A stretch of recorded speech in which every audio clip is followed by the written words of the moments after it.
Na-miss ko lang kumain ito. Masarap siya. Sa gitna ay ubi, carrots, kamote, tapos gulay. Yung maliit na pipino. Sarap.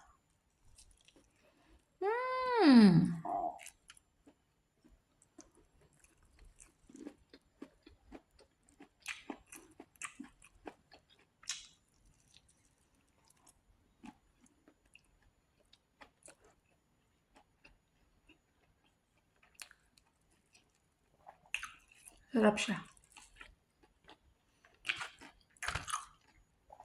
Tapos may luya na pickles.